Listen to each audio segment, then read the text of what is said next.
如果让巅峰时期的宇智波斑来到鬼灭世界，手撕鬼王无惨需要用几招穿越鬼灭？我成为了鬼杀队的普通队员。就在我被快月即将欺凌致死时，却觉醒了斑爷扮演模板。你也想起舞吗？无限城决战中，无惨看着身高数百米的须佐能忽视，以及被绘图转生的纪国元一，当场就跪了下来。这就是神的力量吗？此时我在一处日式房间内猛地睁开双眼，并且胸口正在流淌着鲜血。随着原主的记忆涌进脑海，我这才发现自己穿越成了鬼杀队队员，并且还是一个连呼吸法都不会的吊车尾。原主受的伤，只因快月被队员嘲笑学不会医治性，便将所有的气撒在了原主的身上。就在这时，我的眼前突然弹出一块全息面板，诸天扮演系统激活，抽取角色中，恭喜宿主抽中扮演人物宇智波斑，扮演进度越高，实力越接近扮演角色，当前扮演进度 0.1%。随着系统的声音落下，我揉了揉发痒的双眼，再次睁开时，眼睛变成猩红色，黑色的单颗勾玉也在其中缓缓旋转。一开始就是单勾玉写轮眼吗？就在我嘀咕了句后，我这才发现不只是眼睛，身体似乎也有不小的变化。这种变化不是体型上的，而是身体内部的强化。宇智波流体术嘛，并且胸口的伤势竟然也恢复了。单勾玉加上现在的身体状态，也不知道能不能打过快月。就在我思索之际，院子里便传来快月略带怒气的喊声：“实业，出来！”我来到院子中，看着快月和负责考核的队员真也皱了皱眉。什么情况？还找上门来了？快月看到我出来，拿出一张有些发皱的纸，开始念了起来。经观察，魁级队员实业呼吸法修炼进度缓慢，已有2次考核未通过。考虑到其本身的实力以及安全问题，即以队员实业劝退处理。念完，快月像是怒火有所发泄，冷笑着将那张纸扔在我的面前。只要我被驱逐出队，今天打伤我的事情，他不仅不用道歉，还能再揍我一顿出口气。思来想去，快月便联合真野出此下策。真野起初觉得这样做有些不妥，但最后还是答应下来，毕竟我的情况已经摆在眼前。为了我得罪一个天赋还算不错的快月并不知道。这时我平淡的点了点头，我知道了。随后我便转身准备回到自己的房间。现在都能扮演斑爷了，谁还修行呼吸法？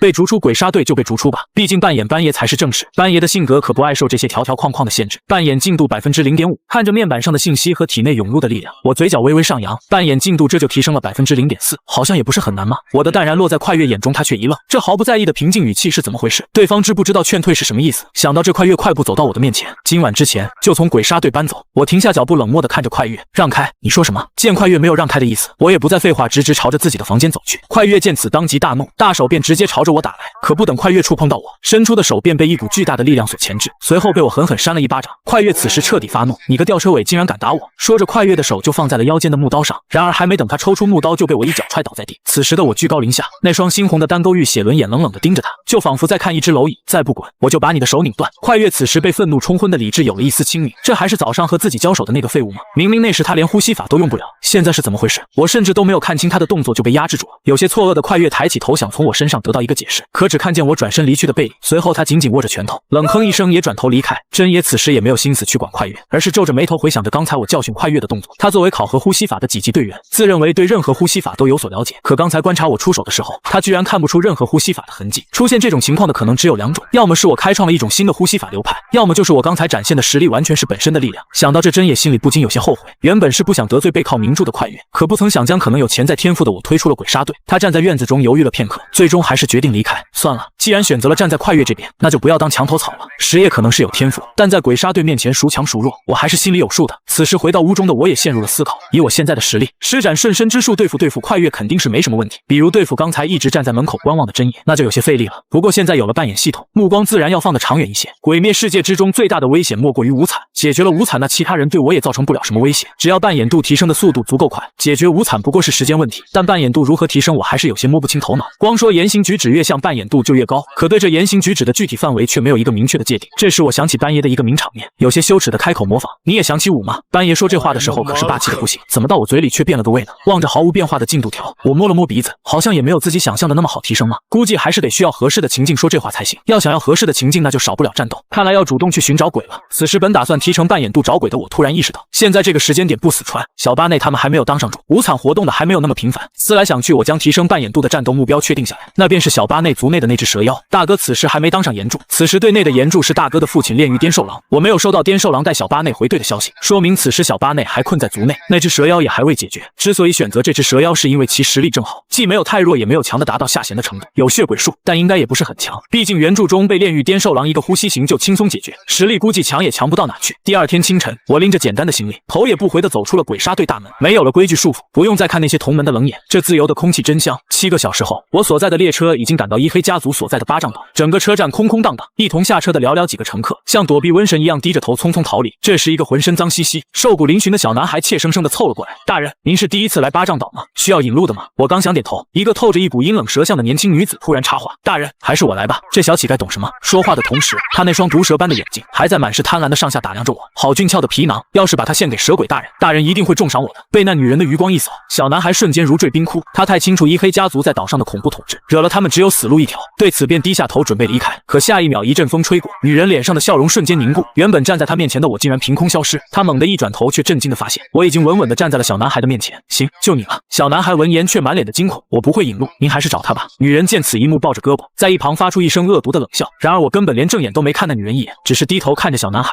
眼底闪过一抹如同修罗般的猩红。怕什么？天塌下来我顶着。听到我的话，女人也不再继续纠缠，转身便离开了这里。见到伊黑家族的女子离开，小孩抬起头苦涩一笑，现在是真的和伊黑家族闹僵，以对方在巴掌岛的势力，解决自己根本花不了什么功夫。没一会，男孩便将我带到了街道上，并且在接下来的交谈中得知了这座岛的真相。300年来，伊黑家族靠着圈养一只吃小孩的蛇鬼，将所有反对者灭门，彻底将巴掌岛变成了他们的私人屠宰场。越靠近岛屿中心，周围的建筑越发奢华，但空气中那股令人作呕的血腥味却越发浓烈。我的眼眸微微眯起，嘴角勾起一抹冷酷的弧度。地图摸清了，接下来就是班爷的狩猎时刻。与此同时，鬼杀队分部一双如烈火般炯炯有神的金色眼眸猛地睁开。200-300年，以幼童为食，前代岩柱炼狱颠兽狼一巴掌拍在桌子上，立刻给我订去巴掌岛的票。我亲自去斩了那头畜生。伊黑家族最深处的奢华和室中，那个在车站企图诱骗我的女人美术正跪在地上，像一个浑身珠光宝气的老太婆谄媚的汇报：“姑姑，我今天在车站看到了一个极品食物，大概16-17岁，长得极其俊俏，献给蛇鬼大人，他一定会高兴的。”老太婆闻言脸色一沉，刚想训斥他不该找个16-17岁的少年来糊弄事，可下一秒整个房间却突然剧烈震颤起来，无数条手腕粗的惨白蟒蛇如同潮水般从天花板的缝隙、地板的裂痕、墙角的阴影里疯狂涌出。随后屋中的屏风后便传来一个娇俏的女声：“极其俊俏吗？那我还真是有些好奇了，带过来给我瞧瞧，我倒要看看是有多好的模样把你迷成这样。”美术面庞闪过一丝窃喜，果然蛇鬼大人并不只对幼童感兴趣。想到这，他便起身朝院子外走去。此时我带着领吃了一顿饱饭，走出店门后，天色已经逐渐昏暗，现在还没弄清蛇鬼的具体实力，不能主动出击，只能伺机等待。下午驳了那个女人的面子，想必对方很快就会找上门来，到时先通过那个女人摸一摸蛇鬼的情况，顺便长长扮演度。这时林有些不安地搓了搓手：“大人，天快黑了，需要我给您找个住的地方吗？”我却没有停下脚步，他的目光看似漫不经心，实则已经锁定了街角几个鬼鬼祟祟的影子。随后我便故意把领带到一处四下无人的偏僻死胡同，不急，找我们的人已经来了。话音刚落，胡同口传来一阵令人作呕的冷笑。美术带着几个伊黑家族的打手出现在我的面前，美术扭着腰肢走上前，狭长的双眼满是贪婪与得意：“先生，既然来了巴掌岛，不如去我们伊黑家族做客吧，我们一定会好好招待您的。”面对这种赤裸裸的威胁，我甚至懒得接他的话茬。随后眼中单颗勾玉疯狂旋转，在我的视线中，美术身后那片看似漆黑的屋檐阴影里，正盘踞着2条水桶粗的巨大白斑蟒蛇，那正是蛇鬼派来的猎犬。见到这一幕，我嘴角勾起一抹冰冷的修罗笑意：“你的演技真的让人很恶心。”随后我脚下猛地踏碎青石板，整个人化作一道残影，如同瞬移般直接冲到了美术的面前。美术那虚伪得意的笑容还僵在脸上，瞳孔瞬间因为极度的恐惧而缩小到了针尖大小。班爷的屠杀时刻开始了。就在这时，阴影中腥风骤起，2条粗如水桶的花白巨蟒张开血盆大口，宛如2道灰色的闪电，从屋檐死角直扑我的咽喉。面对这致命的突袭，我不退反进。随后我猛然抬眸，黑色的瞳孔瞬间化作猩红，一颗漆黑的勾玉在血色的眼眸中疯狂旋转。仅仅一个对视，那2条凶悍的巨蟒竟如遭雷击，硬生生在半空中僵住了半秒。对于我来说，这半秒就是生与死的鸿沟。下一刻，日轮刀悍然出鞘，刀光如劈焰般撕裂叶子，没有任何花里胡哨的动作，只有极致的速度与杀戮。刀锋瞬间切进蛇鳞，如同切开一块豆腐。第一条巨蟒连惨叫都没发出，便在半空中断成2截。另一条巨蟒被同伴的血浇醒，惊恐的想要扭头逃窜。晚了，我冷哼一声，手腕一转，刀锋划过一道凄美的冷月弧线。第2条巨蟒的头颅冲天而起。直到此刻，旁边那个叫美术的伊黑家族女人才刚刚反应过来，她颤抖着摸了摸溅在脸上的滚烫蛇血，双腿一软，直接跪倒在地，死了。被家族奉若神明，生杀予夺的巨蟒，在这个看似瘦弱的少年手里，就像砍瓜切菜一样变成了碎肉。我提着滴血的日轮刀，如同一尊杀神缓缓走向美术。你刚才说需要我赏脸？不，放过我，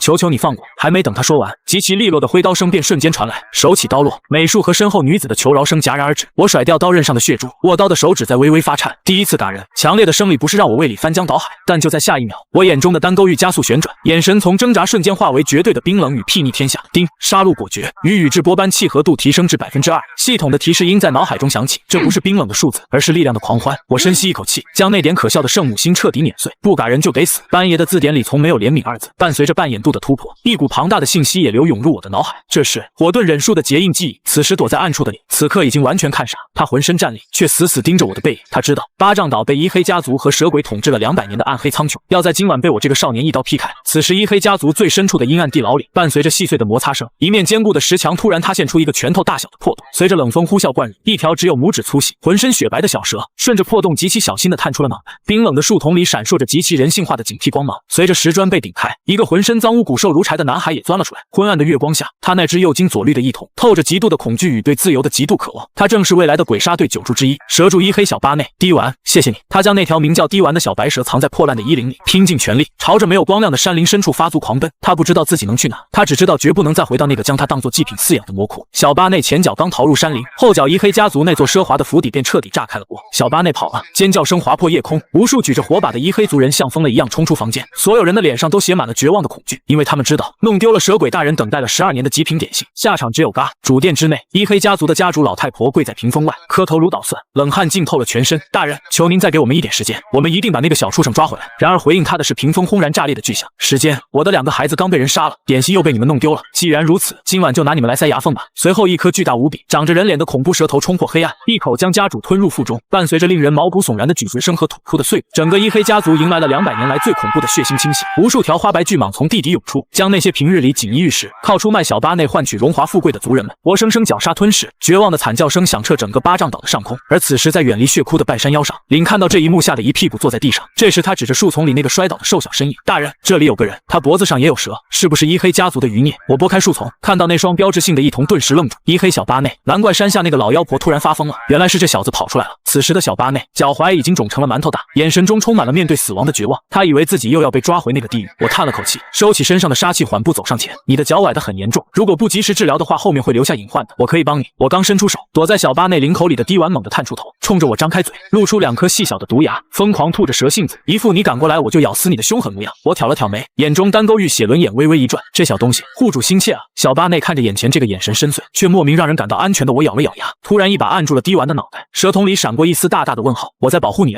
你按我干嘛？小巴内苍白的脸上挤出一丝感激，声音颤抖，谢谢你。此时我快速的帮小巴内治好了脱臼的脚踝。我深知蛇鬼那畜生吞完一黑一族后，正顺着味往我这儿赶。虽然原著里岩柱炼狱颠兽狼就在岛上，但我没打算当个只会喊救命的废物。班爷的字典里从来就没有在杂鱼面前撤退这个选项。我安顿好领和小巴内，独自一人跃下山腰。此刻漫山遍野全都是令人作呕的白色蟒蛇，它们像潮水一样从石缝和屋檐里钻出来。中间那个半人半蛇的怪物裂开嘴角，发出刺耳的嘶嘶声。他嘲笑我们聚在一起省了他的麻烦。我冷笑一声回敬，正好我也觉得省事。这蠢货居然异想天开，指挥成千上万的小蛇分身先来送死。我看着系统面板上疯狂跳动的半眼度，心里简直乐开了花。杀吧，再多来一点。随着这些杂碎被我像割麦子一样斩断，我体内的查克拉开始疯狂沸腾，那种对火元素的掌控感从未如此清晰。蛇鬼终于察觉到不对劲，他发现我不仅没有力竭，反而刀法越来越凌厉。他发出一声尖笑，巨大的蛇身化作残影瞬间闪到我面前，利爪与刀刃相撞，迸发出耀眼的火星。就在我故意示弱僵持的瞬间，他脸上浮现出狰狞的死笑。血鬼术蛇影，他的身体凭空消失，下一秒那股阴冷的气息已经贴上了我的后背。远处传来一声焦急的呐喊，小心，那是赶来救援的岩柱，但我根本不需要任何人的帮助。我喉咙里积蓄的热流已经到了临界点，给我化成灰烬吧。火遁，好火灭却，滔天火海直接从我嘴里喷涌而出，瞬间封死那怪物的所有退路，将它彻底吞噬。听着它在烈火中发出毛骨悚然的惨叫，闻着空气中刺鼻的焦臭味，周围那群原本伺机而动的毒蛇吓得四散奔逃。躲在树影里的小巴内2人彻底看傻了眼，他们怎么也想不明白，一个人怎么能凭空吐出这么恐怖的火焰。盘在小巴内脖子上的白蛇更是吓得缩紧了脑袋，再也不敢对我吐半点蛇信子。等到火焰散尽，那只焦黑的怪物居然还在疯狂颤抖，它褪去死皮，妄图再生重组，带着满腔屈辱准备再次朝我扑来。可我连多看他一眼的兴趣都没有，手中的日轮刀化作一道残影，瞬间出鞘，寒光闪过，他甚至来不及做出任何反应，庞大的身躯就彻底僵死在原地。脑海中系统的提示音疯狂响起，击杀这种带有血鬼术的怪物，让我的半眼度直接飙升，体内瞬间涌现出海量的全新忍术记忆，就连我的血轮眼都在隐隐发烫，距离进化只差临门一脚。我随手招呼躲在暗处的2人出来，转头看向刚才在远处大喊小心的金发男人，岩柱炼狱颠兽狼，他正死死盯着我上下打量，满脸写着怀疑人生。他这个玩了一辈子火的岩柱，绝对想破脑袋也想不通，我是怎么做到连刀都不怕就能直接从嘴里喷出漫天大火？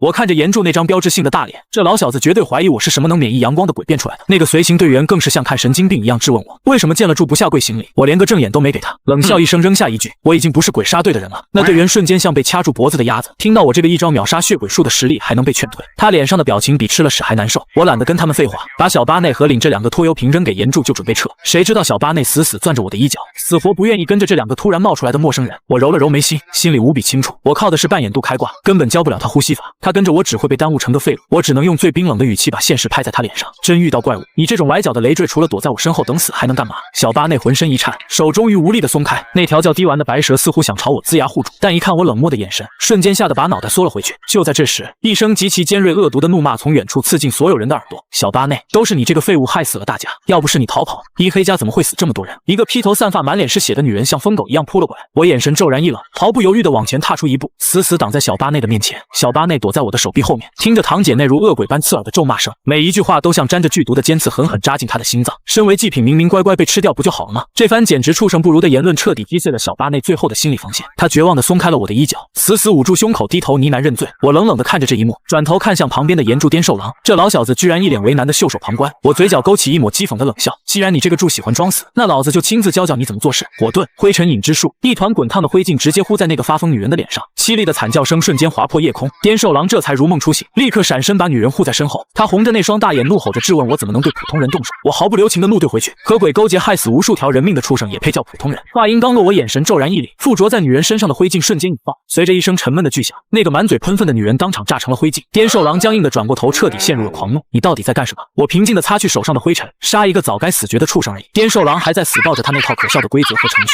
想要强行把我押回鬼杀队接受审判。我毫不客气地当面拒绝，老子早就不是你们鬼杀队的人了，审判我你们也配？颠兽狼彻底被激怒，拔出日轮刀拦住我的去路。我缓缓握住刀柄，眼底泛起血轮眼的猩红光芒。既然你想找死，那就试试吧。此时随着扮演度提升到 5%， 我能清晰感觉到体内有一股霸道的气息在觉醒。面对眼前这位号称岩柱的颠兽狼，我没有半点退让。你想要带我去鬼杀队，先接住我一招再说。随后我猛地睁开双眼，原本黑白分明的瞳孔两颗勾玉在眼底悄然旋转。见此，颠兽狼原本气定神闲的脸色瞬间僵住，眼前这个我竟然让他感受到了危机感。为了不再轻视我，他握紧日轮刀，发出一声怒喝：炎之呼吸一之形，不知火。炽热的火焰顺着刀刃冲天而起，我单手结印冷哼一声，引分身之术，数道身影瞬间分裂四周，紧接着齐声低吼：火遁，好火灭却！几股滔天火浪在空中交织汇聚，能量碰撞的余波瞬间将周围树木化为灰烬。扮演度 5.3%， 仅仅交手一招就涨了 0.3%， 这就是筑基强者的分量吗？虽然颠兽狼在火浪中毫发无伤，但他看向我的眼神已经彻底改变。他不明白这种诡异的分身和控火术到底是什么，更无法理解我为什么要离开鬼杀队。你可以走了。我收刀入鞘，没有多言。在二勾玉血轮眼的注视下，他那所谓的呼吸法早已被我尽数看穿。我走到失魂落魄的小巴内面前，语气变得异常冷酷强硬，把头抬起来，看着他那双被泪水模糊的异瞳，我一字一顿地告诉他：那些族人拿你当祭品换取苟活，他们死不足惜，你没有任何过错，为什么要为了一群要把你喂鬼的畜生掉眼泪？站在身后的颠兽狼听到这些真相，握刀的手开始微微颤抖，他这才意识到自己刚才差点放纵了真正的作恶者。在我和领的坚定认可下，小巴内眼中的死志终于消退了几分，那颗被罪恶感折磨的心，总算在这一片狼藉的荒野中找到了一丝活下去的亮光。跟着他们走，就能变得和你一样强吗？我迟疑了一下，还是点了点头。如果以我现在这半吊子的水平，小巴内在鬼杀队练个1年半载或许能赶上，但如果是巅峰时期的班野，别说他了，就是鬼武师无惨来了也得靠边站。得到我的肯定，小巴内默默走到颠兽狼身边，他那双翼瞳里不再是死志，而是燃起了想要变强杀光所有怪物的烈火。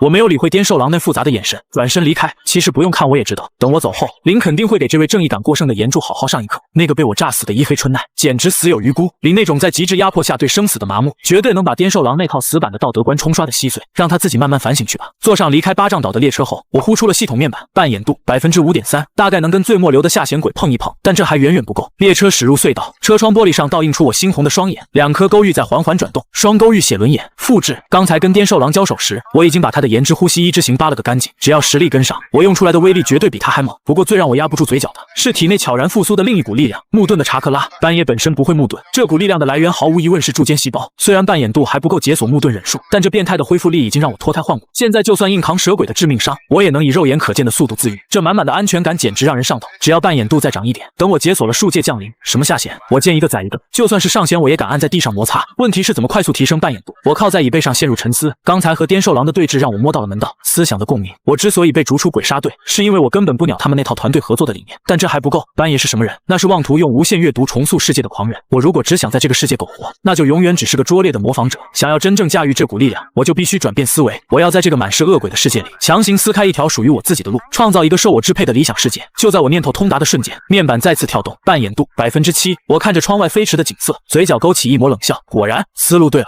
想要在这个世界活下去，我现在的实力还不够到处浪，随便撞见个上弦就得歇菜。我脑海中快速盘算着未来的大事件，随后便锁定了一个目标：上弦之2铜魔击杀花柱香奈会，直接单挑纯属作死。但如果提前1年疯狂刷怪，把系统扮演度再提升10%，解锁3勾玉血轮眼和高阶忍术，再加上实力顶尖的花柱联手，这波高端局绝对大有搞头。只要能跟铜魔这种级别的怪物干一架，我的万花筒血轮眼绝对能当场开启。就在我谋划着猎杀上弦时，鬼杀队分部的岩柱炼狱颠兽狼正死死盯着手里的2份绝密档案。第一份是一黑家族用活铜献祭的铁证，看着那些令人发指的恶行，这位坚守程序的柱终于自嘲的苦笑出声。他终于意识到我当初直接下杀手才是对的。可当他翻开第2份档案时，整个人惊得直接站了起来。档案上赫然写着我被逐出鬼杀队的原因：呼吸法考核不达标，一个能使用神秘火焰与他正面交锋的天才，这绝对是有人暗箱操作。他立刻怒斥手下彻查我被提前劝退的真相。另一边的分部基地里，当初收受贿赂暗算我的考官真野，此刻正满头大汗如坐针毡。岩柱的心腹正居高临下的审问他，真野还在死鸭子嘴硬，他进度太慢，根本通不过考核。心腹直接冷笑一声，打断了他的狡辩。一个能越级斩杀近乎下弦实力的怪物，你跟我说他通不过基础考核？1年半的时间转瞬即逝，我一刀斩碎眼前惊恐万状的恶鬼，随手换出系统面板，扮演度死死卡在了17.4%。杀这些杂鱼已经毫无用处，想要继续变强，只能去猎杀12鬼月。可我被踢出鬼杀队，根本没有情报来源，只能用最笨的办法死守在仙台市，等着那个注定会来的上弦之2铜魔。感受着双眼里充盈的查克拉，我的血轮眼已经成功进化为3勾玉，加上火遁与木遁的高阶忍术加持，现在就算对上岩柱，我也能稳占上风。但面对上弦那种怪物，我依然不敢拖大。踏着夜色回到住处，我敏锐地察觉到门框后探出一个小脑袋，戴着蝴蝶发饰的香奈乎正悄悄盯着我。见我发现，他又立刻缩了回去。我看着他头顶抛起的硬币荧光，忍不住暗自叹息：这小丫头每次监视我都得靠抛硬币做决定，简直像个按程序运行的人机。我懒得理会，径直推门进屋。香奈乎这才一路小跑回去复命。屋内蝴蝶忍看着他木讷的样子，忍不住吐槽，随后便把话题转到了我这个每天夜出杀鬼的怪人身上。他满脸疑惑地问花柱香奈会，我到底是什么实力？香奈会收起温柔的笑容，语气变得无比凝重，他的实力绝对不弱于我，甚至更强。听到姐姐的评价，蝴蝶忍震惊的猛然坐直了身体。他不过是个连呼吸法考核都连续失败2次，被鬼杀队直接扫地出门的废物，凭什么能比姐姐你还要强？香奈会郑重的点了点头，这一切其实都是主公的安排。1年前他单杀下弦的战绩被岩柱上报，主公亲自下令彻查，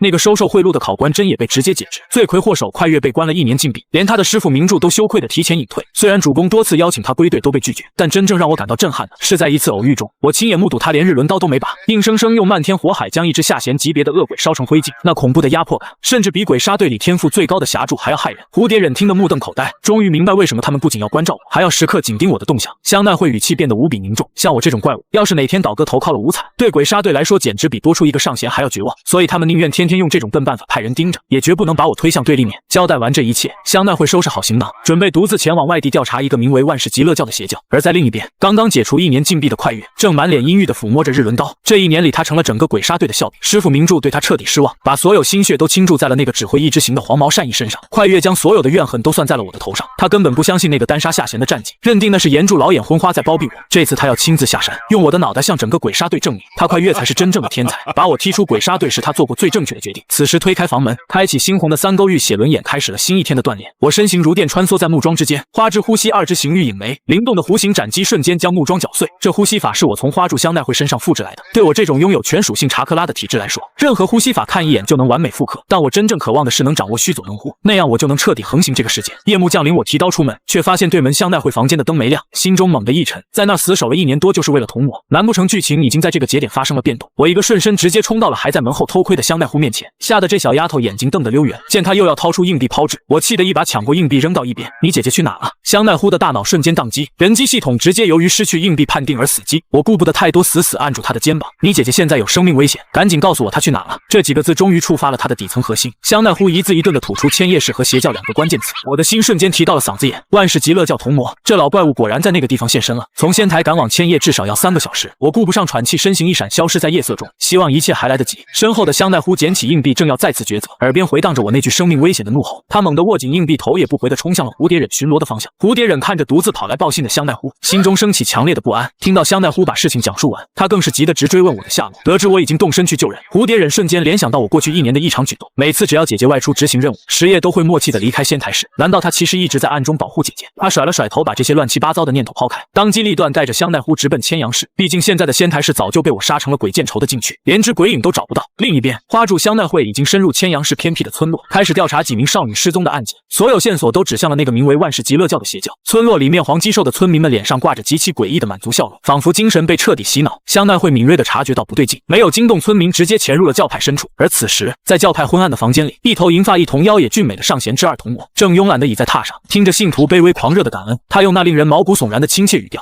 随意地赐予信徒所谓的极乐。就在村民退下后，童魔无聊地扶了扶高帽，突然他眉头微挑，那双绚丽的七彩眼眸在黑暗中骤然亮起，显然他已经察觉到了香奈会的潜入。如果让巅峰时期的宇智波斑来到鬼灭世界，手撕鬼王无惨需要用几招？穿越鬼灭，我成为了鬼杀队的普通队员。就在我被快月即将欺凌致死时，却觉醒了斑爷扮演模板。你也想起舞吗？无限城决战中，无惨看着身高数百米的须佐能乎时，以及被绘图转生的纪国元一，当场就跪了下来。这就是神的力量吗？香奈会此时刚摸清教派驻地布局，背后突兀响起一道诡异的声音，他猛地拔刀回头，只见屋檐上竟端坐着一个晶莹剔透的迷你冰人。感受到对方身上的恶鬼气息，香奈会瞳孔骤缩，这种绝对碾压下弦的恐怖压迫感，毫无疑问是百年未变的上弦鬼，而且这仅仅只是个分身。小冰人却歪着头开心地拍起手来，真漂亮，你能留下来做我的朋友吗？话音未落，香奈会瞬间暴起，粉色日轮刀直逼冰人咽喉，冰人却毫不慌乱，指尖在虚空轻轻一拨，数道锋利冰柱瞬间拔地而起，轻松震碎了香奈会的致命斩。香奈会迅速拉开身位，冷声质问：失踪的7个女孩在哪？冰人轻描淡写地拖着下巴：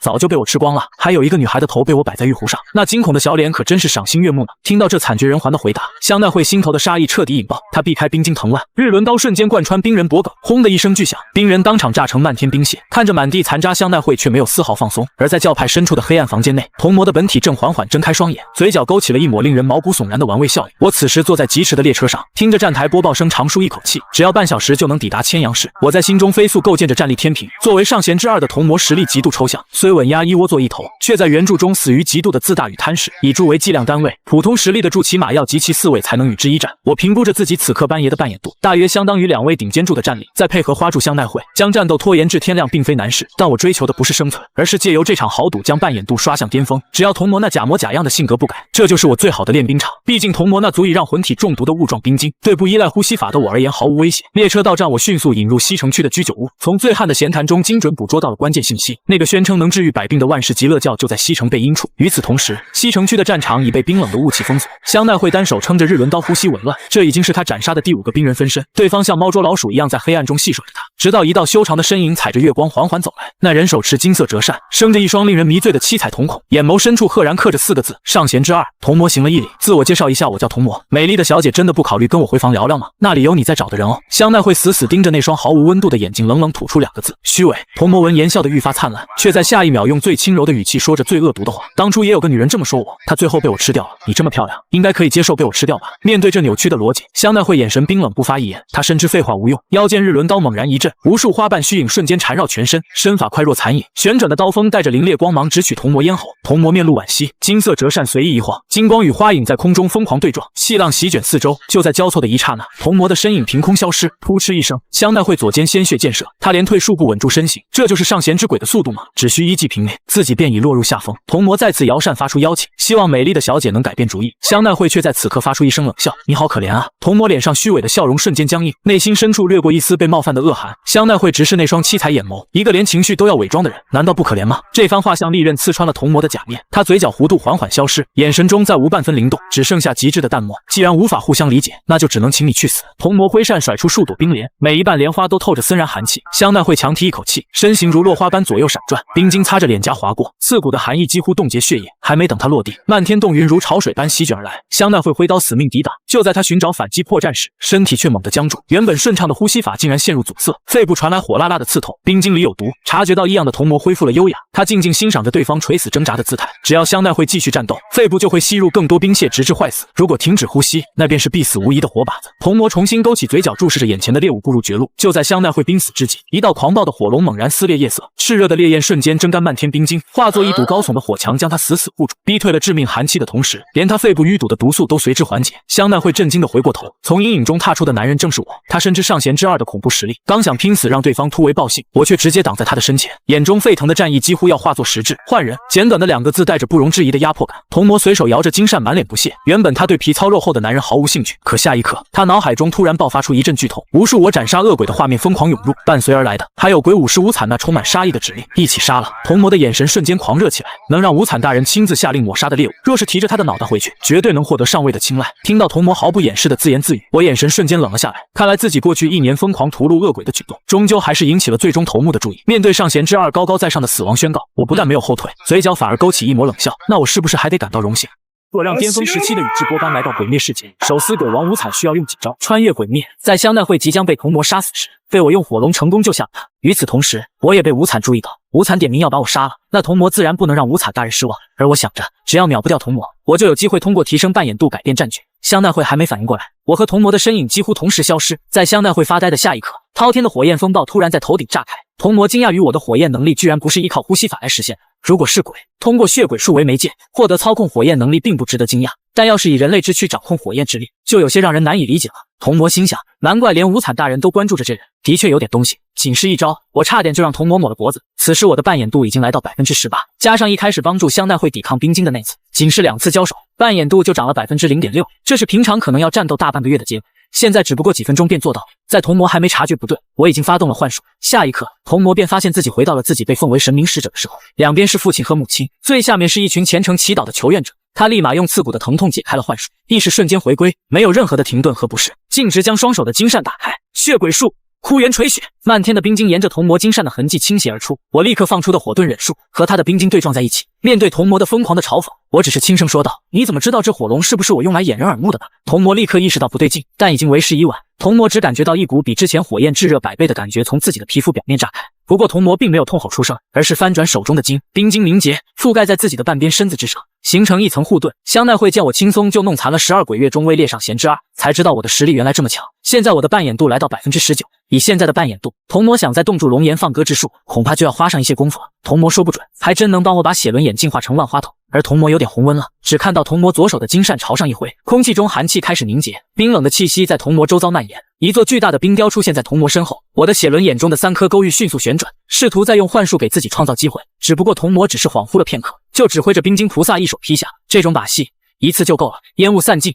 看着睡莲菩萨手刀下的木头，童魔一愣，才发现我是个忍者。更让他惊讶的是，我用出了影分身，此时我的扮演度达到了 19.5%。冰莲菩萨仿佛感应到童魔的意志，伴随着童魔的指引，一股磅礴的寒气从他口中喷出，转瞬间化作无数锋利的冰晶。这些冰晶如同无数飞剑，大地在这股寒气的压迫下，发出咔嚓咔嚓的声音，迅速被冰霜覆盖，分身在冰晶的攻击下，纷纷崩溃，化作虚无。只见到一个身影，童魔便指挥着睡莲菩萨朝着砍来。面对着迎面斩来的手刀，手指飞舞结印，火遁好火灭世。斑爷初次展现此术时，威力巨大，与睡莲菩萨的手刀在空中猛烈相撞，剧烈的爆炸声在寂静的夜空中轰然响起，震耳欲聋。炸开的不是块状的冰晶，而是闪着点点光亮的冰铲。有毒！我想都没想，立刻屏住呼吸。童魔摇了摇扇子，身子有些放松。虽然接触皮肤没有直接吸入冰晶造成的威力大，但也会对身体有不小的影响。这会忽然动了，他的身影如同一阵清风出现在童魔的身后，光一闪，花之呼吸，四之行。红花一，香奈会的刀刃在空中划出一道美丽的弧线，带着鲜红的花瓣，直指童魔的要害，却被他用手中的金扇挡住了。童魔身后浮现出2个少女形态的睡莲，少女们身姿曼妙，冰冷的面容却显得诡异而美丽。她们闭着眼睛，嘴角带着虚假的微笑，朝着香奈会吐出大量的动气，动气迅速扩散，空气中仿佛多了一层寒冷的薄雾，温度骤降，呼吸也变得困难，呼吸法的运行显得迟钝。香奈会咬了咬牙，迅速调整呼吸。与此同时，蝴蝶忍和香奈乎抵达了千阳市车站，